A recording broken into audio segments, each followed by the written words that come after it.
All right, here we go. Today we're going to dive into a subject that's been on my to-do list that I haven't really done a video on, I don't think at all. So I'm talking about the haiku. I have a list of rabbit trails and threads to pull on and to kind of rate them from most, not most important, but most easiest I feel I'd be able to dig into. And then it goes down to like more difficult ones, and then there's like the fringe ones in the bottom. And the haiku was on the top for a while. Before we get into it, I want to thank those who were on last night. We did a little bit of a chat session, and it's not something secret, so I can share it. I was actively involved in the chat, and it was a public recording. But I really want to thank. I hesitate because I feel like I'm going to miss someone. Cake, Farm Girl, Johnny Law, Kid Lush. I think those were the ones that were on in the on and active in the chat in the beginning. I feel like I'm missing someone. Please don't kill me. And then more people came on toward the end, but I feel like we were able to make some good breakthrough, some good progress. I feel like the haiku is something that I haven't heard a lot of people talk about, which I'm not naive to think no one's working on it. I just think that for whatever the reason, maybe they believe, like I believe, that it's a critical part to a main solve or a main piece, and so they're working on it separately. But after a couple months of not hearing anything, I decided to take matters into my own hands and kind of usher this conversation in. So here's where we started, right? The reason why it's been so high on my list, because I found it early on, looking again, right? So here's the dust cover, right? So I think most people know this. If you don't, this is groundbreaking for you, and you're going to be really excited. There's a little haiku hidden on the inside of the dust cover. And when I first saw it, I was like, "Oh, that's cool." I wasn't really excited about it. I feel like it's not really hidden that well for a $1 million treasure hunt. And as far as we've seen how difficult it is to find them, I was like, okay, this is like, oh, you found it. Here's a nice little thing for you to find. And I kind of filed it away, right? Because nothing really jumped out at me from the beginning. But then when some people started complaining about how the book shippers, Amazon and other shippers were damaging their books and dust covers, and some were claiming it was lost or damaged, then JCB stepped in and offered to pay for shipping, right? From what I understand, and offered all you have to do is send out a message to his press info team, and he'll send you a replacement, right? So that piqued up my little radar, my spidey sense, right? I was like, all right, that's cool. He's a good dude, but there was the whole nice guy aspect, but then there's me thinking a little bit more critically as a treasure hunt creator. All right, if it comes out that the haiku had anything more than a passing part to play in a solve for the lion's share, is what I'm guessing. Um, when it comes out that, hey, okay, here's how to find the lion's share, there's like 5 main clues, and for one of them you needed the haiku to do this or that, then he would really open himself up to more criticism and possibly some liability. Not that I think he'd be held liable, but you open yourself up, right? And so to run a tight hunt, to run a clean hunt, a safe hunt, you want to limit the liability across all aspects and all avenues, right? And so I saw that as him doing that, and I was like, okay, maybe we need to take another look at the haiku. And I just hadn't had a chance with my boots on the ground in Pennsylvania, and my other side projects. But last night the stars aligned, and it was like the perfect time. I was like, "Hey, anybody want to discuss haiku?" And several people were like, "Yeah, let's do it." All right, so starting with a look, I'm gonna walk you through the steps here. All right. So we read it: "Be solid, have grit." Semicolon. I paused right there and looked up. Sorry, my nose is bothering me. I paused right there and looked at the rules for a semicolon off of memory. It's from what I looked up last night. It joins 2 closely related independent clauses. I think I got that right. Oh, might need to stop and blow my nose. So the 2 closely related independent clauses are be solid, have grit. All right, that's 2 things, but it's 1 clause. And next is sparkle even as you pine. Period. End of sentence. So both of those are closely related. All right, so you need to be solid. And again, I think that as with most things that JCB does, there's layers to this, right? So if you do a surface layer, the message is, hey, be solid, have grit, even as you're looking for your treasure, sparkle, have that joy inside you, and then you'll discover the true joy, right? Kind of a cool way to put the real treasure was the journey or something like that, right? That's like a surface layer interpretation. So be solid, have grit, sparkle even as you pine. Here lies the joy divine. So then the word grit, it's not often used, and I think it was intentional. Can have a couple different meanings. So we went down a little bit of a rabbit hole about the different grits of sandpaper, right? Because grits have a number attached to them, right? Starting with 40, kind of coarse, 40, 80, 100, 120. Now we get into the fine, 220, and I guess there's 440 is a super fine. And one thing you do sand is wood, right? So talking with some wood experts in the chat, pine is the soft wood. If you wanted to get pine to shine, to sparkle, you would start with a coarse, probably an 80, I think most people said. 80, work your way to a 120, and then, put on some finishing, and then you could do a 220 at the end of it, or another 120. All right, so we stopped right there, and we're like, okay, well, let's go to these pages, right? Let's go to the pages in the book, because we got numbers. What do we do with them? And so if you go to page 40, page 40, full page of text. We're in chapter 3, second page. Reading it, nothing really pops out. I mean, you got some numbers on here. You got some locations. I didn't really continue down this thread, so I just want to throw that out there if you want to follow up on it. Going to page 80. Page 80, half a page, we got the picture of the text. We're inside the chapter 8, right, talking about the beauties of spoken treasures. We got some numbers, we got some years, we got some presidents, got some locations. All right, go to 100. Full page, half page of text, no photo, which I thought was interesting because most of the time, if there's blank space, right, when you're doing a book this big, project this big, you want to kind of fill up the blank space. Doing a quick glance, there's not too many blank pages. So page 25, there's like a bottom third that's left blank. Going. Again, almost every time there's a blank space, there's another picture. Page 55, about another third blank space. Going. Page 69. A fifth, maybe like a one paragraph's worth of blank at the bottom. But this is the first time I've seen more than a half. I think we can agree that's more than half a page of blankness. You've got plenty of treasure. You've got plenty of photos you can pull from. Why leave that blank? I don't know. Let's continue flipping to see if there's anything else. Looking. Nope, not really. Okay, 164. It's another, almost about the same amount of blank space. 158, about a third blank. 150, quarter blank. But these looks like the only two spots, 100 and 164, where there's more than half a page blank, which just seems odd to me in something like this.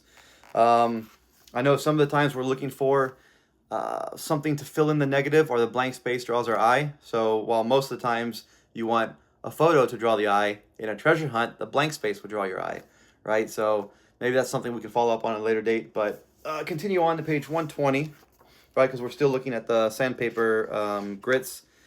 We've got a boy doing a layup, right, from his story. Got some point numbers. You got some clapping. Nothing really jumps out at me there. And then I don't go to 220, or there is no 440, because 220 is in part 2, and I don't think it's in part 2. So I stopped. So we kind of left that lay down for a little while. There's a few more threads that were brought up. I don't want to say them on video because they weren't I wasn't a part of the genesis of them. I do think there is some validity in those threads, but again, I don't want to take credit for something that I didn't play a part in, so I'm going to leave that blank. If you know, you know. But moving on with what I think is pretty cool, going back to the haiku. All right, so we followed up on the sandpaper grit. Nothing really jumped out there. Let's look on the last line. Here lies a joy divine. Oh, sorry. So it's been pointed out that this is not a real haiku, right? Because haikus are what, 5-7-5, and this is 5-7-6. So be solid, have grit, 5. Sparkle, even as you pine, 7. Here lies a joy divine, 6, right? And one thing I do like that makes me think this is a clue is because I think clues in JCB's book will have a few things pointing you to the clue, right? Because he knows that not everybody's brain works the same way. There's different brands and flavors of tea. And one of the things that points you to this haiku, I think the only other time the word haiku is mentioned in the book, somebody who has an ebook can search that and tell me if I'm right. But to my immediate recollection, the only other time the word haiku is mentioned is on page 238, right? So it's in Joy's Serenade. If you get warm, you may find shady oaks. When close, the haiku curls a little further on, where few have seen it. Interestingly enough, that's a haiku in itself. When close, the haiku, 5, curls a little further on. Whoop, did I mess that up? Curls a little further on. All right, I think I got, okay. Okay, so that should be 7, and then where few have seen it, that's 5. I think I got that right? 5-7-5. When close, the haiku, 5, curls a little further on, 7, where few have seen it. So he knows how to do haiku. It's right there. This is telling us that the haiku curls a little further on. It goes a little bit further, which I think is pointing us to the last line, because it's the line of the haiku that went a little further, right? Here lies the joy divine. If you want to take a closer look at that one, the letter A is what stuck out to me the first time, because I think you can take away the A and the message is the same. Here lies joy divined. And that would fit 6. Here lies a joy divined. So the only reason I could think of to put A there, well, a few reasons. So one is it throws off the haiku, which means take a closer look at it, right? 2, it's speaking of a specific joy. Although I think, you could get the same message of a specific joy by just the sentence, here lies joy divined. I think you could figure that out, that it's talking about a specific joy. But here it's a double emphasis on a specific joy, all right? Here lies the joy divine. Also, the word divined. There's a few other synonyms for divined that have less syllables in them, but to choose divined immediately made me think of, let's see how many times divine's in the book. And this, my friend, is where it gets good, all right? Gotta take a break. I don't know when or how the ads play, but it'd be really cool if an ad played right there. Maybe me saying the word ad makes an ad play. Sorry if you hate ads, I just think it's dramatic effect. All right, so looking at how many times the word divined appears in the book, appears 5 other times besides haiku. I'm going to say this slowly, and maybe I'll throw it up at the end of the video. I don't know, but take notes. Page 23, page 65, page 127, page 131, page 178, page 188. So we'll go through and say it one more time. Page 23, 65, 127, 131, 178, 188. All right, now we're going to go through and look at each one of those. I was kind of hoping, it'd be really cool if they matched up with like the grit, but I think we're going to bury the grit for a while. Maybe it'll come back later, maybe it won't. But I'm kind of diverting from the grit train right now. We're going deep into the divine train. All right, so immediately I was like, that's a lot of times to use the word divine. That's not really, if it was a spiritual book, I could see using the word divine a lot. But a treasure hunting book based on American history and, memorabilia, I maybe would expect to see the word once or twice, but 5 times, yeah, there's something there. All right, let's go into it. Page 23. And I love the order that they're going to be in, okay? Here we go, page 23 at the bottom. As a matter of fact, it's the last line, which I think is something that your eyes are going to be drawn to when you're speed reading. You're looking to the top and the bottom. So I think, he put it there intentionally. As you encounter stories or ideas you feel you can divine from, write them down, draw them out, and organize them. Now, this is not anything new, right? hey, maybe you should take notes while doing a treasure hunt. That's kind of obvious, level 1. And I've been on the story train for a while, right? As you encounter stories or ideas you feel you can divine from, write them down. So whenever you see a story in the book, write it down, especially a story inside of a story or a character telling a story. That's when you should write it down. Or JCB making up a story. There's a lot of stories. Not that I mean making up, I mean when he's telling a story of his past. All right, so the first time we see the word divine, and spoiler alert, they're all going to be in the present tense. Is that correct? There's no D at the end of them, right? So ED would be past tense. So the haiku is telling you to look for past tense, and then you're going through the book and you're finding 5 present tense divine. English was my weakest subject in school, so you might have to correct me if I'm wrong on that. But I think from what we get the first time we see divine is, and remember, this is a chapter all about roadmap. This is chapter 1, the very first chapter. All right, so it's important to note, chapter 1, roadmap's introduced, and he's telling you, anytime JCB is telling you something as the author, we should take note. All right, so when you see stories or ideas you can divine from, write them down, draw them out, organize them. All right, sometimes it takes a while for an entire plan to come to fully focus. The thing with focus is you need to change your perspective by moving your distance. You can change focus. Also by, from my brief camera class, changing the focal, the lens. What's the word I'm looking for? Aperture, is that the right word? Sounds right. But making the hole smaller or bigger is what I'm trying to say. So that's how you can change the focus, is the hole smaller or bigger than closeness to the lens. That might be all made up. I don't know. All right. Page, let's go to 165 and see the next one. So here we go into chapter, what are we in, 6? Yep. First page is chapter 6. Again, the first line. So page 23, chapter 1. Let me write that down because I didn't have that written down. Chapter 1. This is chapter 6. Because I think the chapter names and title heads might come into play. All right. So chapter 1, very last line. Chapter 6, it's the first line. All right. Even though it starts in the middle of the page, it's the first line. Some people believe inspiration is divine. Others call it fortune. What are we looking for? We're looking for a fortune. Many say inspiration is a creative force we tap into. All right, then it goes on about a little bit different topic. But divine, some believe inspiration is divine. I like that he uses the word inspiration there because inspiration is something he's clearly defined to us.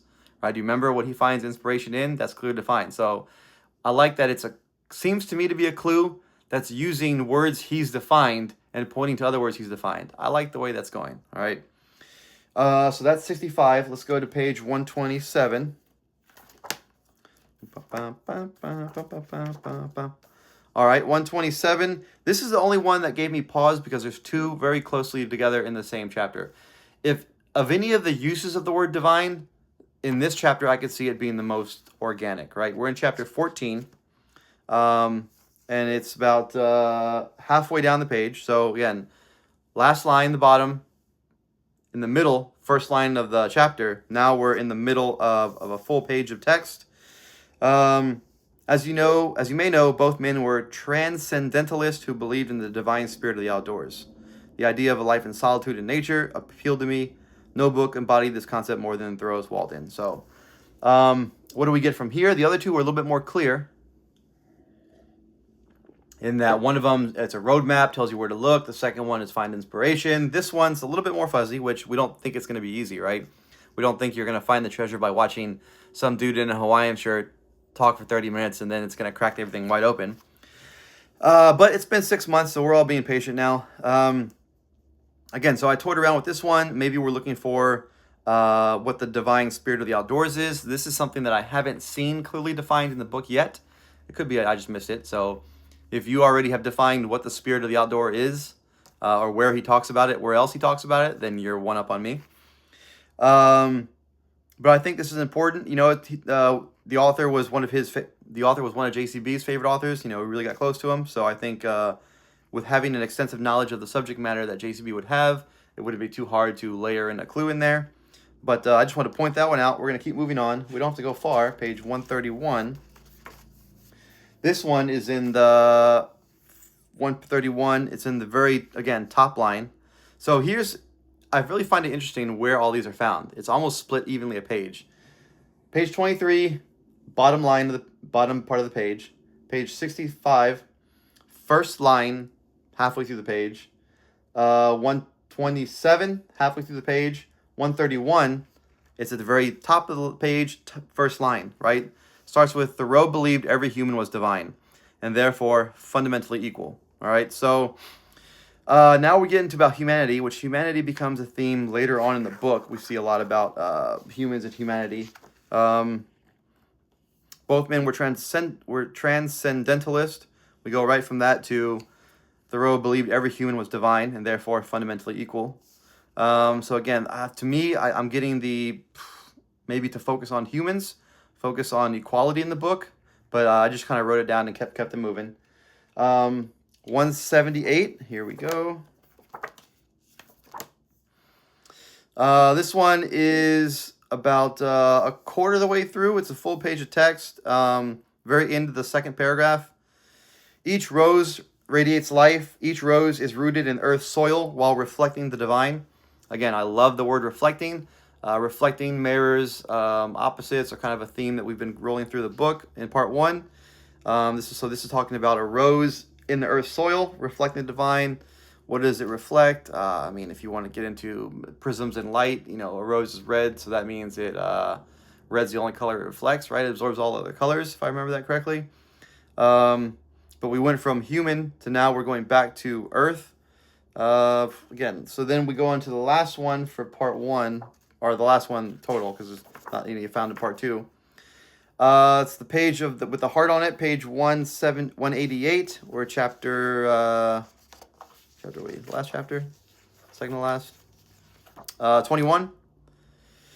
Here we go. Here is where love resides in all of us. The experience of seeing someone else as that person truly is one of the greatest joys we will ever divine. All right, so now we've included joy. All right, so let's and then it goes our next chapter's love story.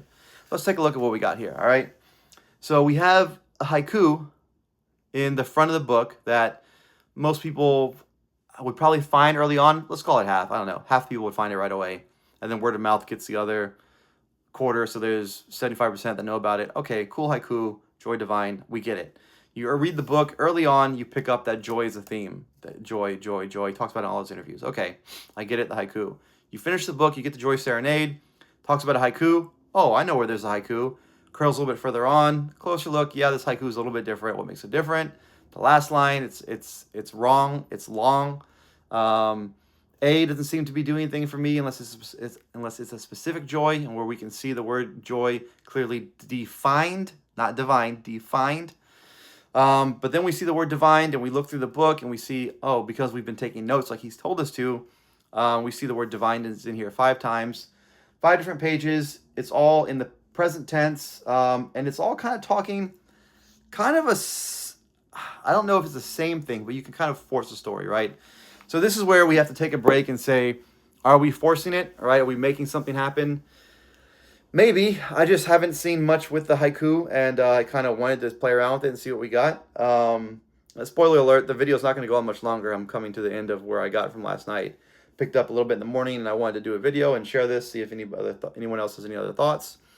But as way as I can follow it, this is a pretty big clue for part 1. And this could be a pattern of how other clues are. There's something in the book.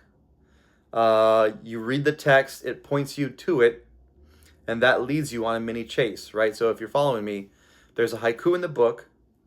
There's a poem that points to the haiku. The haiku leads you on a mini hunt to find the other instances of the word divine. And now you have something you have to assemble. You have to draw, you have to line them up, you have to put them together and organize them, all right? That could be a pattern for other clues. Not all of them, but it could be other things.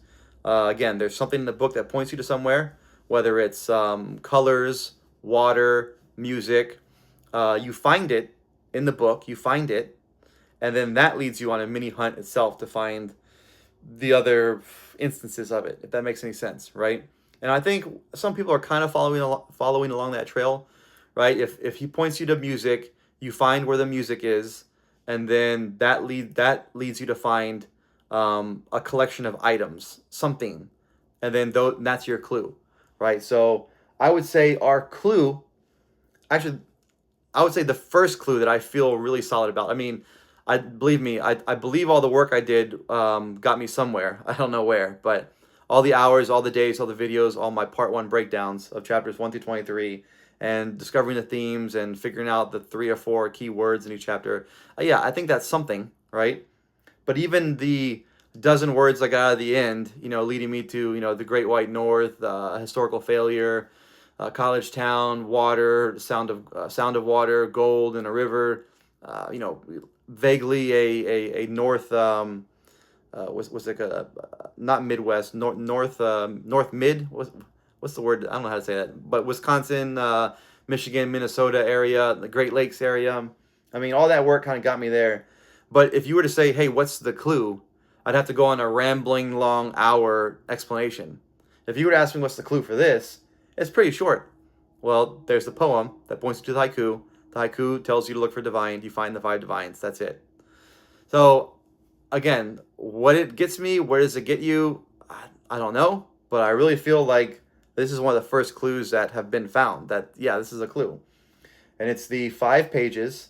Now, whether we want to start, I don't really like the page number aspect, but if you want to do the page number, try to get coordinates out of that, you can. I like maybe the chapter title name aspect. Try to, and not that I'm trying to make an anagram or a scramble, but try to see if there's a pattern or a meaning in organizing the chapter titles that these pages are on, right? Or the actual trying to put the sentences together themselves, right? So, although they seem more like instructions than a message, right? The first 2 seem like instructions. So maybe you're looking for the last 4 or last 5, and that's the pattern. I don't know. But we're here on 26 minutes. I think that's a pretty good time. I feel like I've been able to communicate what I wanted to communicate, get people excited about the haiku, and share kind of a little mini breakthrough we've had. Again, not original to me by any man. This was totally a collaborative effort. A lot of people participated.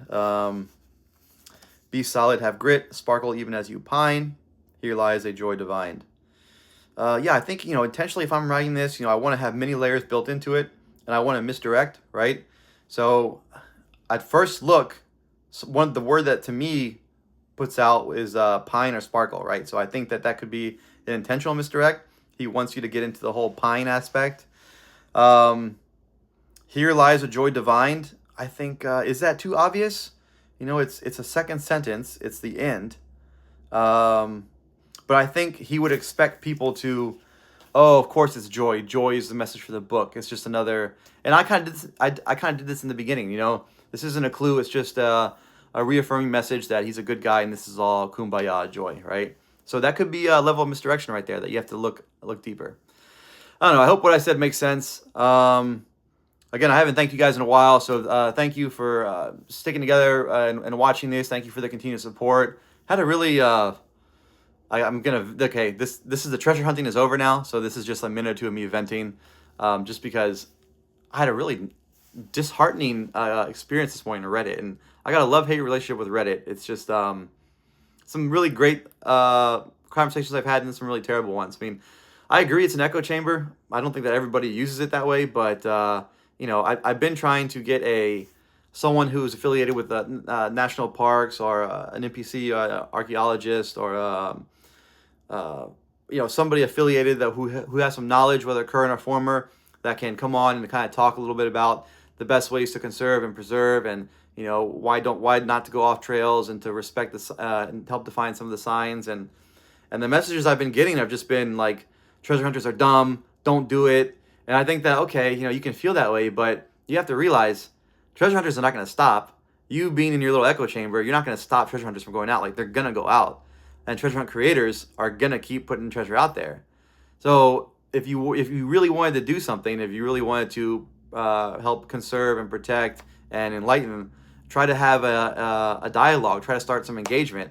And, maybe not everybody will listen, right? I don't think everybody's going to listen if I get somebody on here who can, talk about how to read and interpret the different signs and trails and differences between national parks and forests and WMAs, and what dispersed camping means, and the fire rules and all that. I don't think that 100% of people will listen, but if you truly care about the environment, even if you make the difference in one person, isn't that worth it to take a little bit of your time?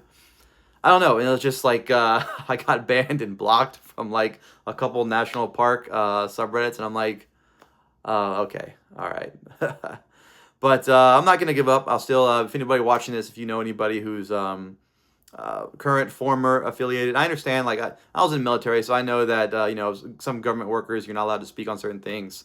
And I've gone through the official channels, and I've just been gotten either a link of rules, like, oh yeah, here's a link of the do's and don'ts, and I'm like, that's anyone can find that. That's not what I'm trying to get. But I'm not giving up. So I'll just have to table that for now. But if anybody watching this knows or is affiliated anyway with the parks, again, I'm looking for someone to come on and do an interview. And if you don't feel comfortable showing your face or name, we can do it anonymous.